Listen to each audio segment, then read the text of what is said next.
Assalamualaikum warahmatullahi wabarakatuh.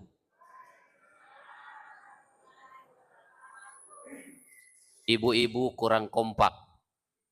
Boleh saya berpantun, Bu? Sungguh indah si daun salam. Daun dipetik dengan tangkainya. Siapapun yang jawab salam, insya Allah lunas hutangnya. Yang jawab amin berarti banyak hutangnya. Alhamdulillahilladzi akhraja nataijal fikri lil arbabil hijah wa khata'anhum min sima'il akli kulal hijabi min sihabil jahli hatta nahat sumusum marrifah raudarrah tihal munkasifah nahmaduhu jalal alal in'ami binikmatil iman wal islami. Ashhadu an la ilaha illallah wa ashhadu anna Muhammadan abduhu wa rasuluh. Allahumma salli ala Sayyidina Muhammad wa ala ali Sayyidina Muhammad. Amma ba'd. Bapak-bapak, ibu-ibu, jamaah salat maghrib yang dirahmati oleh Allah Subhanahu wa ta'ala. Pertama-tama marilah kita panjatkan puji syukur kehadirat Allah Subhanahu wa ta'ala yang telah memberikan nikmat kepada kita, nikmat kesehatan, nikmat sehat akal dan badan, terutama nikmat yang paling besar yaitu nikmat iman dan Islam. Salawat beserta salam mari kita curah limpahkan kepada baginda alam Nabi besar Muhammad sallallahu alaihi wasallam. Hadirin jamaah salat maghrib yang dirahmati oleh Allah Subhanahu wa ta'ala. Ada ungkapan dalam bahasa Arab yang patut kita renungi. Begini ungkapannya. Al-insanu ya'ti bila syai' wa yas'a wara'a ala kulli syai' wa yadhhab bila syai' wa yuhassabu ala kulli syai'. Yang artinya manusia itu datang ke dunia ini tidak membawa apa-apa. Tidak ada yang datang ke dunia ini langsung pakai baju, tidak ada. Tidak ada yang datang ke dunia ini langsung bawa mobil, bawa motor, barata, tidak ada. Ketika dia sampai di dunia ini, dia mencari segala sesuatu. Ada yang dari pagi sampai sore bekerja. Bahkan ada yang dari pagi ketemu pagi lagi mencari harta, membangun usaha, mengejar jabatan, mengejar popularitas. Semuanya seakan-akan dilakukan seakan-akan bahwa hidup di dunia ini akan berlangsung selamanya. Ternyata ketika dia pulang ke alam kubur, dia tidak membawa apa-apa. Harta yang dikumpulkan akan diwariskan. Rumah yang dibangun akan ditinggalkan. Badan yang asalnya sehat, kuat, suatu saat nanti akan lemas, berbaring, tidak berdaya. Tetapi ketika dia sampai nanti di akhirat, dia akan diminta pertanggungjawaban atas segala apa-apa. Jadi datang ke dunia ini tidak membawa apa-apa, ketika di dunia ini mencari segala apa-apa, ketika pulang tidak membawa apa-apa, ketika sampai di akhirat diminta pertanggungjawaban atas segala apa-apa. Kita semua ini sedang mengantri menuju ke sana. Sedang mengantri proses ke sana. Sedang mengantri menuju alam kubur. Sedang mengantri menuju kematian. Tidak tahu esok. Tidak tahu bulan depan. Tidak tahu tahun depan. Tidak ada yang menjamin bahwa besok kita masih hidup. Tidak ada yang menjamin bahwa bulan depan kita masih hidup. Tidak ada yang bisa menjamin bahwa tahun depan kita masih hidup. Sebab kampung halaman asli kita bukan dunia. Kampung halaman asli kita yaitu akhirat. Di dunia ini kita hanya merantau. Di dunia ini kita hanya mencari bekal. Suatu saat nanti bila mana habis kontrak kita di dunia ini, kita akan pulang menuju alam berikutnya yaitu alam kubur. Kata para ulama, orang yang umurnya 40 tahun, kakinya sebelah sudah ada di alam kubur. Ada di sini yang umurnya 40 tahun? Ada? Kakinya sebelah sudah ada di alam kubur. Dan umur 40 tahun itu, kata para ulama adalah umur penentu. Bila mana di umur 40 tahun itu sudah bagus, ibadahnya bagus, akhlaknya bagus, tingkah lakunya, maka insya Allah akan bagus seterusnya. Tapi kalau di umur 40 tahun, masih acak-acakan ibadahnya, masih acak-acakan tingkah lakunya, masih acak-acakan tobatnya, maka susah berubah. Bukan tidak bisa, tapi susah. Harus butuh usaha yang keras. Maka ada hadis mengatakan, man jawaja arba'ina walam yaglib khairihi ala syarrihi falyatajahad ilan nar. Barang siapa yang umurnya sudah 40 tahun, masih malas-malasan memperbaiki ibadahnya, masih malas-malasan bertobat kepada Allah, masih malas-malasan memperbaiki tingkah lakunya, maka namanya telah dicantumkan dalam pintu neraka sebagai calon penghuni neraka. Baru calon, masih bisa dibatalkan. Ketika matahari terbit, malaikat memanggil orang yang umurnya 40 tahun. Kata malaikat, ya arba'in, hei orang yang umurnya sudah 40 tahun, sudah cukup waktumu untuk sadar. Sudah cukup waktumu untuk memperbaiki diri. Sudah cukup waktumu untuk bertobat. Sudah cukup waktumu untuk memperbaiki ibadah. Jadi orang yang umurnya 40 tahun, kakinya sebelah sudah ada di alam kubur.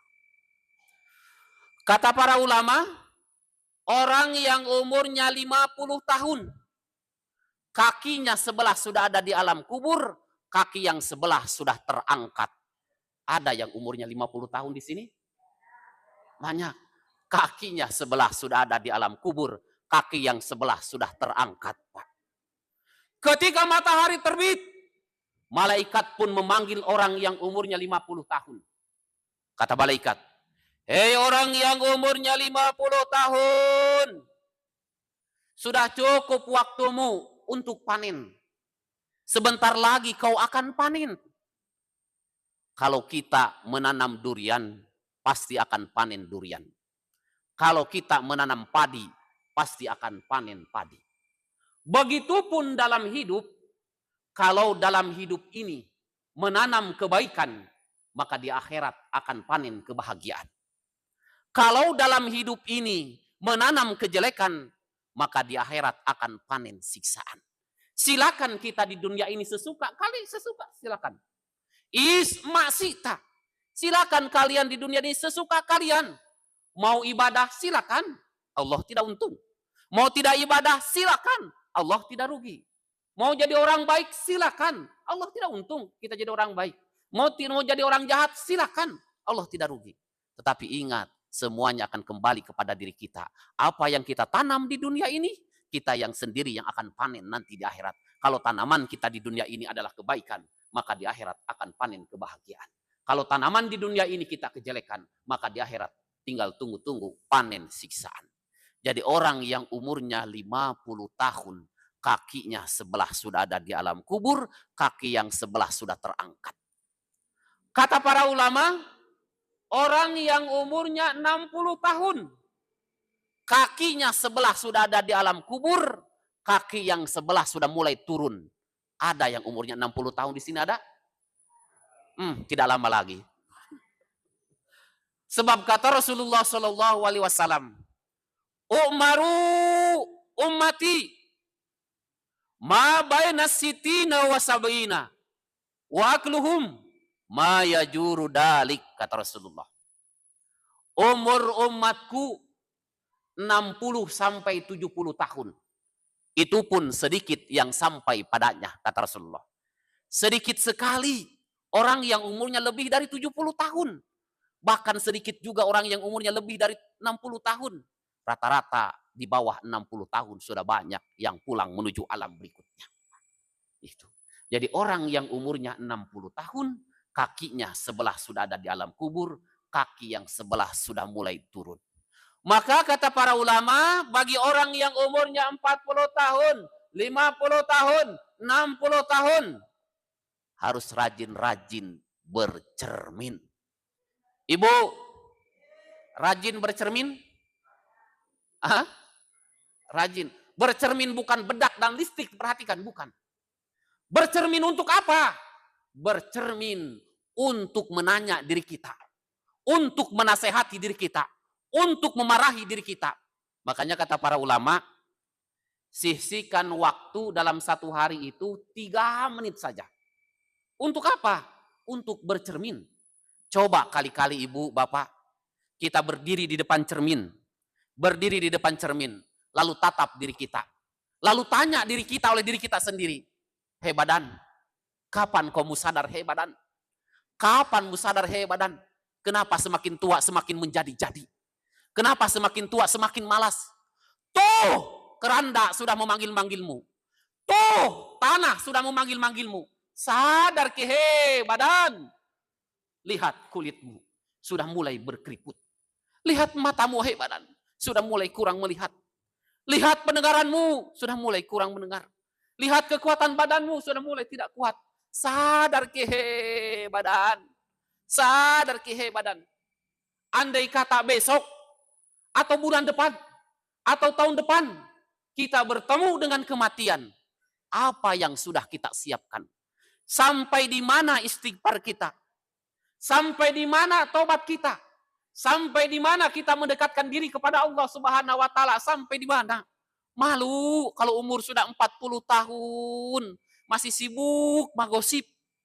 Umur 50 tahun masih sibuk juga magosip. Rata-rata ibu-ibu di sana, Pak. Ibu-ibu di sana itu, Pak, lebih kuat ngagosip daripada ngaji Quran. Kalau ibu-ibu di sini bagaimana, Ibu? Kuat magosip atau kuat ngaji Quran? Hah? Oh, sah. Ibu-ibu di sana, kalau ngaji Quran, baru 1 lembar sudah pegal-pegal mulutnya. Tapi kalau magosip, dari jam 8 sampai jam 12, kuat, tidak terasa. Ibu-ibu di sana. Kalau ibu-ibu di sini bagaimana, Ibu? Bagaimana? Rajin? Rajin apa? Ibu-ibu di sana, kalau senam pagi, kuat sampai berkeringat. Tapi kalau sholat duha, 2 rakaat tidak kuat. Ibu-ibu di sana. Kalau ibu-ibu di sini bagaimana, Ibu? Rajin apa? Luar biasa memang ibu-ibu di sana. Jadi ingat, sisihkan waktu dalam satu hari itu 3 menit saja untuk bercermin, Pak. Ingat. Ingat, kita datang ke dunia ini dalam keadaan bersih dan suci. Kalau pulang pun ke akhirat, harus dalam keadaan bersih dan suci. Kalau datang ke dunia ini dalam keadaan bersih dan suci, pulang dalam keadaan kotor, pasti akan dicuci dulu. Di mana tempat dicucinya? Di alam kubur. Di mana tempat dicucinya? Di alam mahsyar. Di mana tempat dicucinya? Di alam dulmatun. Di mana tempat dicucinya? Di alam mijan. Di mana tempat dicucinya? Tempat cucian yang paling besar, tempat laundry yang paling besar, yaitu nerakanya Allah Subhanahu wa taala. Sama seperti baju kotor. Baju kotor tidak langsung masuk lemari. Kalau kotornya bandel, direndam lama-lama. Sudah direndam, diangkat, disikat-sikat. Sudah disikat-sikat, biasa dipukul-pukul ke tembok, kadang-kadang diinjak-injak. Sudah itu dibilas, sudah dibilas dijemur. Sudah dijemur karena masih kusut, disetrika dulu. Begitupun kita. Kalau pulang dalam keadaan kotor, pasti akan dilondri dulu. Pasti akan dicuci dulu.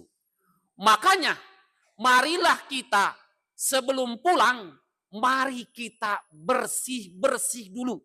Sebelum pulang itu. Sebelum pulang ke alam kubur, sebelum pulang ke akhirat itu. Mari kita bersih-bersih dulu. Yang pertama, bersih-bersih anggota badan. Bersih-bersih mata, bersih-bersih mulut, bersih-bersih telinga, bersih-bersih tangan, bersih-bersih kaki, bersih-bersih hati. Bagaimana caranya bersih-bersih anggota badan? Minimal sebelum tidur, istighfari ini anggota badan kita 10 saja. Istighfari mata 10, istighfari mulut 10, istighfari telinga 10, istighfari tangan 10, istighfari kaki 10, istighfari hati 10. 10 niatkan istighfar untuk mata. Astagfirullahaladzim, astagfirullahaladzim. Ya Allah, siapa tahu mata ini pernah memandang rendah orang, pernah memandang jelek orang, pernah memandang hina orang, pernah memandang yang tidak bagus ya Allah. Ampuni dosa mata ini ya Allah. Jangan sampai gara-gara mata ini celaka nanti dalam kubur. Pindah ke mulut. Istighfari mulut kita 10 sebelum tidur. Niatkan istighfar kita untuk mulut. Astagfirullahaladzim, astagfirullahaladzim. Ya Allah, siapa tahu mulut ini pernah mencaci maki orang, pernah menjelek-jelekan orang, pernah memfitnah orang, pernah berbohong ya Allah. Ampuni dosa mulut ini ya Allah. Jangan sampai gara-gara mulut ini celaka nanti di akhirat. Pindah ke telinga, pindah ke tangan, pindah ke kaki, pindah ke hati. Istighfari hati kita juga 10. Niatkan istighfar kita untuk hati. Astagfirullahaladzim, astagfirullahaladzim. Ya Allah, siapa tahu dalam hati ini masih menyimpan iri, masih menyimpan dengki, masih menyimpan ujub, masih menyimpan ria, masih menyimpan sombong. Hapus, hapus ya Allah. Jangan sampai gara-gara hati ini celaka nanti di akhirat. Yauma la yanfa'u malun wala banun illa man atallaha biqalbin salim. Nanti kadang tidak berguna lagi anak dan harta. Orang-orang yang akan selamat di akhirat sana adalah orang-orang yang menghadap kepada Allah dengan qalbun salim, hati yang bersih, hati yang bersih. Bahkan ada hadis mengatakan, "Ma min rajulin yamutu hina yamutu wa fi qalbihi misqala hadratin min khardalin min kibrin tahilul lahu jannah." Barang siapa yang meninggal, ketika meninggalnya di dalam hatinya masih ada sifat sombong sebesar debu saja, maka kata Rasulullah, tahilul lahu jannah, haram masuk surganya Allah Subhanahu wa taala. Siapa yang meninggal, ketika meninggalnya di dalam hatinya masih ada sifat sombong sebesar biji sawi saja, sebesar debu saja, maka tahilul lahu jannah, maka haram orang itu masuk surganya Allah Subhanahu wa taala. Iblis itu ahli ibadah. Bahkan pernah menjadi pimpinannya para malaikat di surga. Tapi ada satu kata iblis yang membuat iblis dikutuk, dilaknat oleh Allah Subhanahu wa taala. Apa? Saya lebih mulia saya daripada Adam. Lebih mulia saya daripada dia.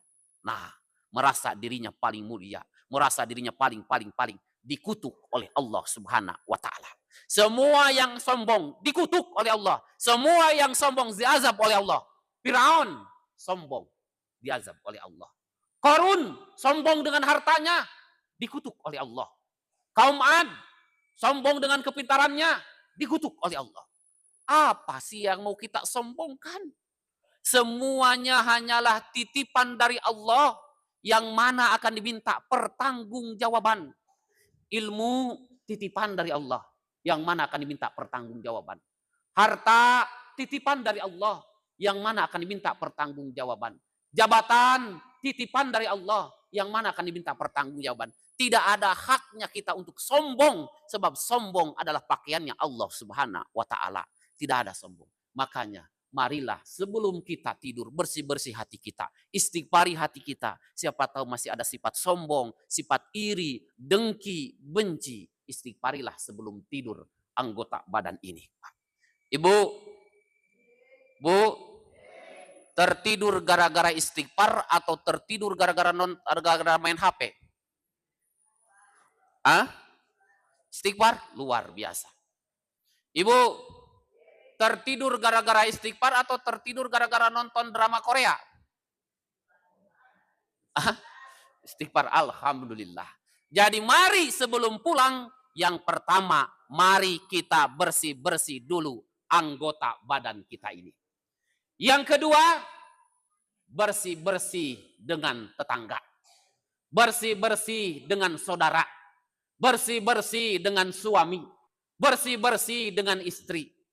Bagaimana caranya? Caranya kata para ulama, minimal setelah selesai sholat atau sebelum tidur, maafkan dosa tetangga kita, dosa saudara kita. Sebelum tidur berdoa begini, ya Allah, saya mau tidur ya Allah. Kalau ada orang pernah memfitnah saya ya Allah, ampuni dosanya ya Allah. Kalau ada orang pernah menjelek-jelekan saya ya Allah, ampuni dosanya ya Allah. Kalau ada orang pernah mengambil hak saya ya Allah, ampuni dosanya ya Allah. Kira-kira ibu-ibu, bapak-bapak di sini biasa sebelum tidur memaafkan dosa tetangga? Biasa ibu? Weh, luar biasa. Memang ibu-ibu di sini, ibu-ibu solehah. Ibu. Betul ibu biasa? Sebab kata Rasulullah Shallallahu Alaihi Wasallam, man taba walam yardo khosoma, falaisa bitaibin. Barang siapa yang bertobat kepada Allah, tapi tidak mau memaafkan dosa tetangganya, tidak mau memaafkan dosa saudaranya, maka orang itu tidak termasuk orang-orang yang bertobat kepada Allah Subhanahu wa Ta'ala. Jadi kalau kita bertobat kepada Allah, tapi tidak mau memaafkan dosa tetangga kita, tidak mau memaafkan dosa saudara kita, maka kita tidak termasuk orang-orang yang bertobat kepada Allah Subhanahu wa Ta'ala.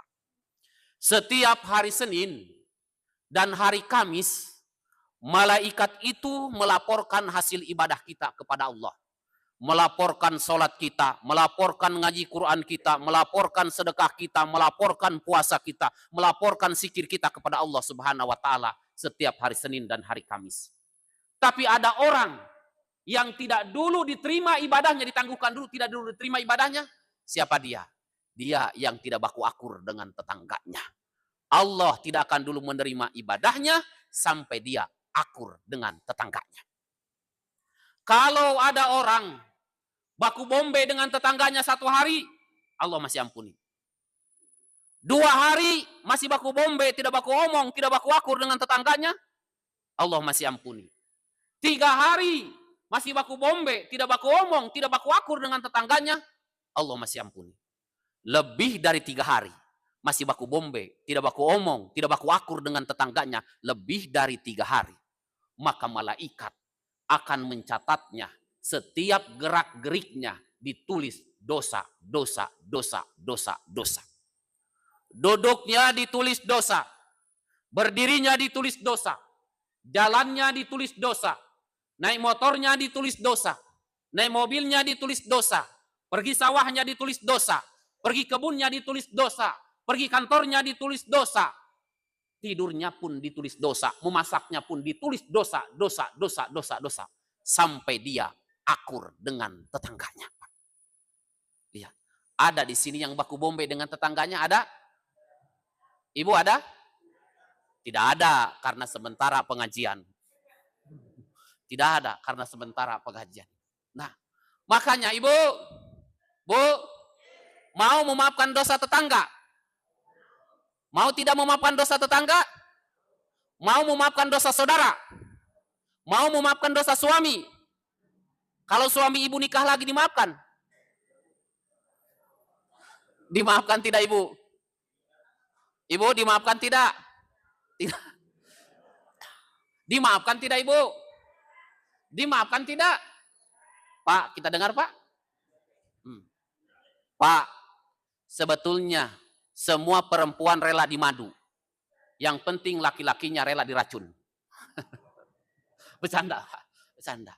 Nah, makanya mari kita maafkan dosa tetangga kita, dosa saudara kita. Walaupun tetangga kita tidak minta maaf, walaupun saudara kita tidak minta maaf, maafkanlah dosa tetangga kita, dosa saudara kita. Karena kita tidak termasuk orang-orang yang bertobat kalau kita tidak mau memaafkan dosa tetangga kita, dosa saudara kita.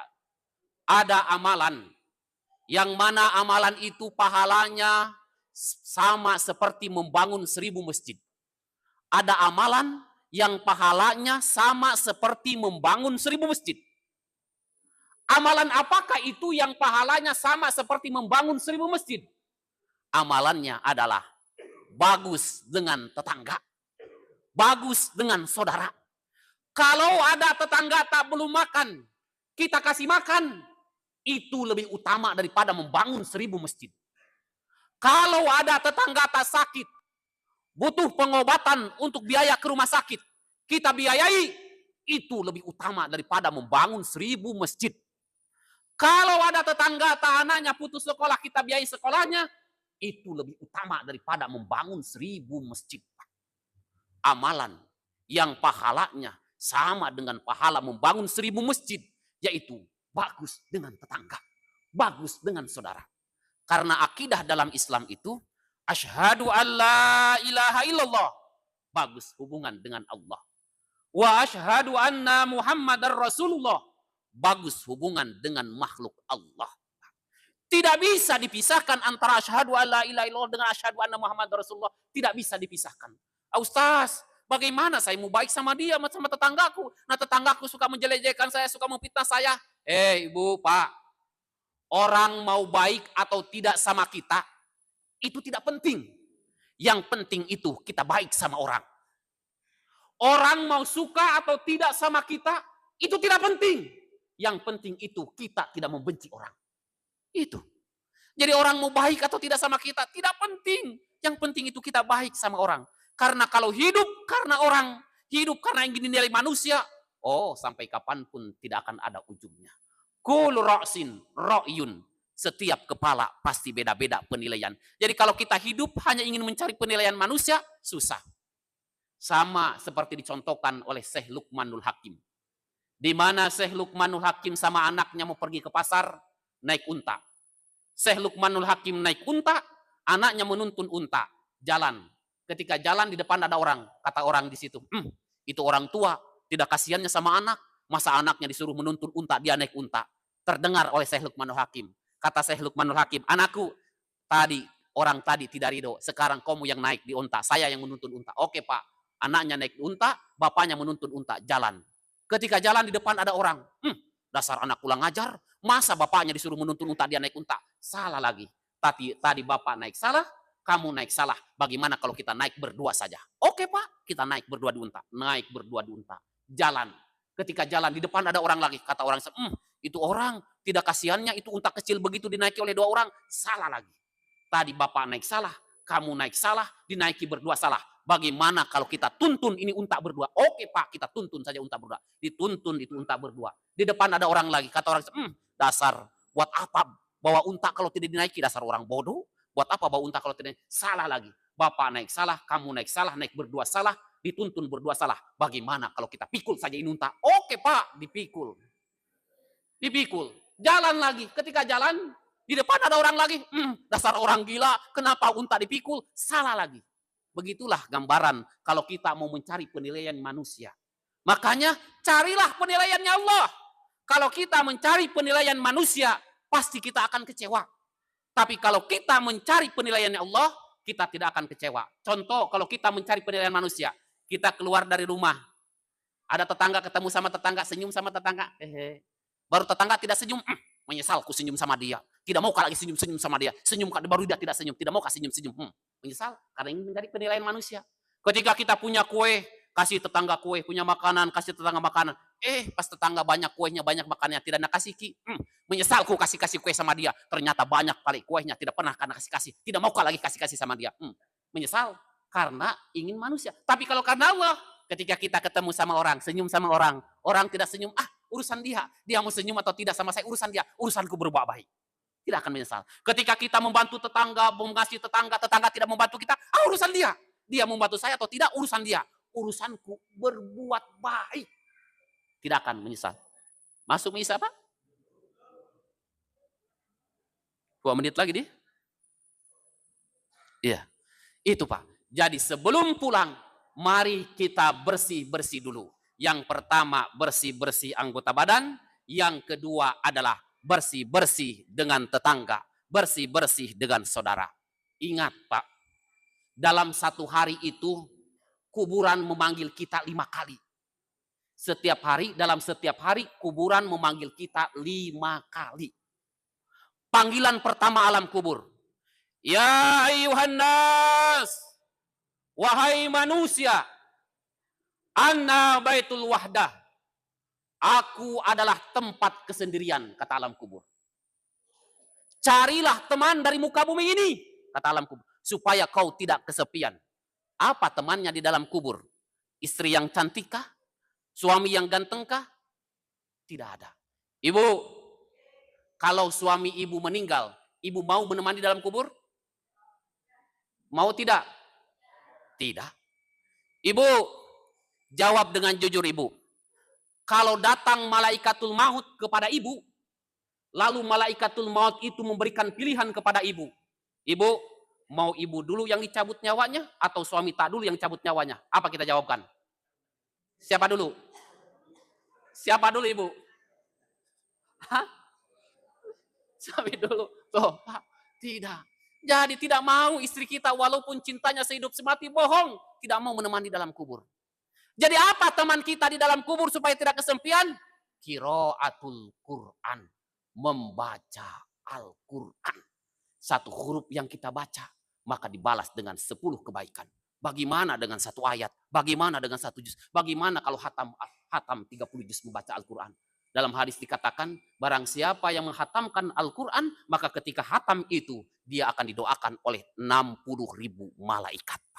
Orang yang menghatamkan. Jadi itu panggilan alam kubur yang pertama. Yang kedua, karena sudah masuk waktu Isya, kurang lebihnya saya mohon maaf. Billahi taufiq wal hidayah. Assalamualaikum warahmatullahi wabarakatuh.